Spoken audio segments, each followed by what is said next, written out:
Welcome back to my channel. मैं पिंटू बिरुआ और आज हम फिर से बात करेंगे इंडियन स्टॉक मार्केट के पोस्ट मार्केट एनालिसिस के बारे में। 9 अप्रैल 2026 का जियोपॉलिटिकल वॉलेटिलिटी और इंस्टीट्यूशनल डायनेमिक्स का गहरा विश्लेषण करेंगे इस वीडियो में हम। इंडियन इक्विटी मार्केट्स के लिए 9 अप्रैल 2026 का दिन एक सोबरिंग रिमाइंडर बनकर आया है। जियोपॉलिटिकल अनसर्टेनिटी कैसे ओवरनाइट सेंटिमेंट को पलट सकती है। वेंसडे की रिकॉर्ड ब्रेकिंग रैली जिसमें सेंसेक्स और निफ्टी ने लगभग 4% का उछाल दर्ज किया था। उसके बाद इन्वेस्टर्स को उम्मीद थी कि बुल्स अपनी पकड़ मौजूद रखेंगे, मगर थर्सडे की सुबह होते होते ग्लोबल क्यूज ने एक बियरिश टर्न ले लिया, जिसका असर दलाल स्ट्रीट पर साफ दिखा। निफ्टी 50 इंडेक्स ने अपने 24,000 के साइकोलॉजिकल लेवल को खो दिया। सेंसेक्स में भी भारी गिरावट दर्ज की गई क्योंकि यूएस ईरान सीजफायर की ड्यूरेबिलिटी पर सवाल खड़े होने लगे हैं।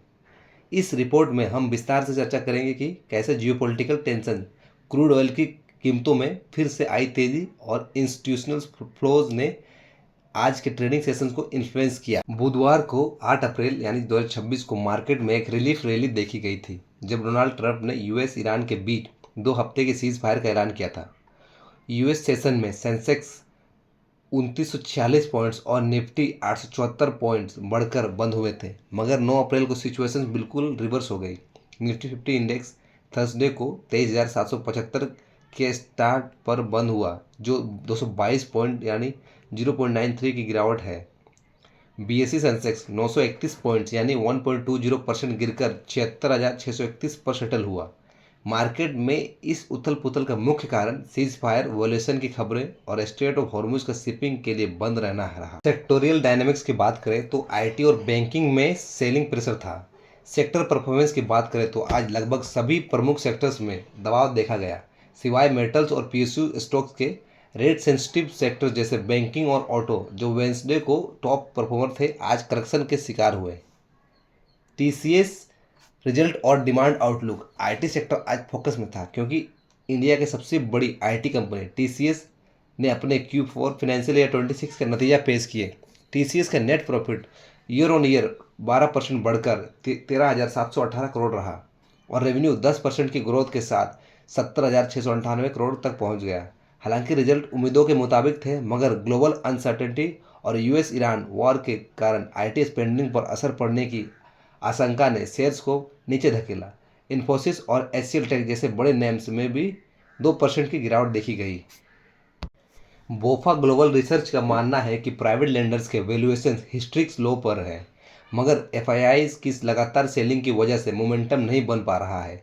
एचडीएफसी बैंक और आईसीआईसीआई बैंक जैसे हैवीवेट्स में आज सेलिंग प्रेशर था, जबकि बैंक ऑफ इंडिया जैसे स्टॉक्स ने वैल्यू बाइंग की वजह से थोड़ा रेजिलियंस दिखाया।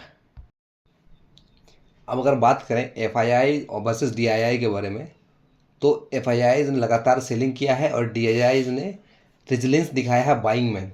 मार्केट के सपोर्ट स्ट्रक्चर में इंस्टीट्यूशनल फ्लोज के बहुत बड़े रोल रहा है। फॉरेन इंस्टीट्यूशनल इन्वेस्टर लगातार नेट सेलर बने हुए हैं। 8 अप्रैल को एफआईआईज ने केस मार्केट में 2812 करोड़ का शेयर्स बेचे, जबकि डोमेस्टिक इंस्टीट्यूशनल इन्वेस्टर्स ने 4168 करोड़ की बाइंग करके मार्केट को सहारा दिया। मंथ टिल डेट अप्रैल 2026 का डाटा देखा जाए तो एफआईआईज ने अब तक 44,753 करोड़ से ज़्यादा की सेलिंग की है, जो मार्केट के अपसाइड के केप कर रहा है। टेक्निकल आउटलुक की बात करें तो सपोर्ट और रेसिस्टेंस लेवल का खेल। निफ्टी 50 के चार्ट्स पर एक बियरिश मारूबुजू जैसा पैटर्न बना दिखा है, जिसने वेंसडे की तेजी को इनगल्फ कर लिया है। एचडीएफसी सिक्योरिटी के अनुसार वेंसडे का गैप अप ओपनिंग एक बुलिश ब्रेकअवे गैप अप था, मगर उसका होल्ड होना बहुत ज़रूरी है। अगर निफ्टी 23,800 के लेवल को सस्टेन नहीं कर पाता है तो अगला मेजर सपोर्ट 23,500 23,300 के जोन में शिफ्ट हो जाएगा। रेसिस्टेंस की बात करें तो 24,000 और 24,150 का जोन एक कड़ी चुनौती बना हुआ है। डेरिवेटिव डाटा दर्शाता है कि 24,000 के स्ट्राइक पर भारी कॉल राइटिंग हुई है, जो दर्शाता है कि ट्रेडर्स को इस लेवल के ऊपर ब्रेकआउट की उम्मीद फिलहाल कम है। पुट राइटिंग में 23,800 और 23,500 पर कॉन्सेंट्रेटेड है, जो नीचे के लेवल्स पर सपोर्ट बिल्ड होने का संकेत देती है। अब बात करते हैं आरबीआई के पॉलिसीज और वर्ल्ड बैंक फोरकास्ट के बारे में। मार्केट के फंडामेंटल्स अभी भी काफ़ी रिजिलेंट हैं। आरबीआई ने हाल ही में रेपो रेट को 5.25% पर अनचेंज रखा है और फाइनेंशियल ईयर 27 के लिए जीडीपी ग्रोथ फोरकास्ट 6.9% और इन्फ्लेशन को 4.6% रखा है। इसका मतलब है कि नॉर्मल जीडीपी ग्रोथ लगभग 11.5% रह सकती है, जो कॉर्पोरेट अर्निंग में 12% की ग्रोथ डिलीवर कर सकती है। वर्ल्ड बैंक ने भी इंडिया की ग्रोथ फोरकास्ट को बढ़ाकर 6.6% कर दिया है, जिसका मुख्य कारण स्ट्रॉन्ग डोमेस्टिक डिमांड और रेजिलिएंट एक्सपोर्ट है। फ्री ट्रेड एग्रीमेंट्स और जीएसटी रैशनलाइजेशन की वजह से प्राइवेट कंजप्शन में तेजी आई है। हालांकि high energy prices house hold income पर दबाव डाल सकती है अगर क्रूड ऑयल की उछाल जारी रहा तो। आज के टॉप गेनर्स की बात करें तो Hindalco, Bajaj auto, BEL, doctor Reddy और एनटीपीसी ये आज के टॉप गेनर्स हैं। और अब टॉप लूजर्स की बात करें तो IndiGo, Jio finance, L and T, Shri Ram finance और इटर्नल आज के टॉप लूजर्स में शामिल है। अब हम पहुंच चुके हैं अपने वीडियो के अंत में और हम अंत में बात करेंगे इस वीडियो के कंक्लूजन के और फ्यूचर रोड मैप के बारे में। 9 अप्रैल 2026 का मार्केट एनालिसिस साफ दर्शाता है कि इंडियन इक्विटीज़ अभी भी एक फ्रेजाइल सेटअप में है।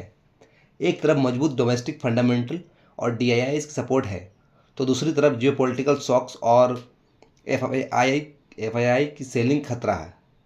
निफ्टी के लिए 23,800 का लेवल अब एक पिवट पॉइंट बना गया है।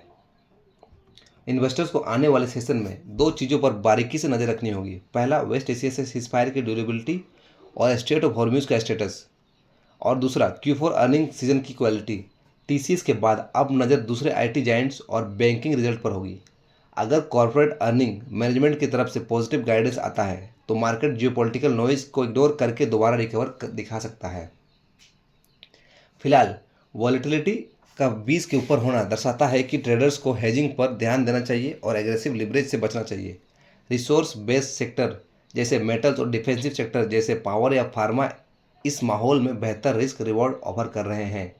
पैसेंस और डिसिप्लिन एसेट्स एलोकेशन ही इस अनप्रिडिक्टेबल मार्केट में वेल्थ प्रिजर्व करने का सही रास्ता है।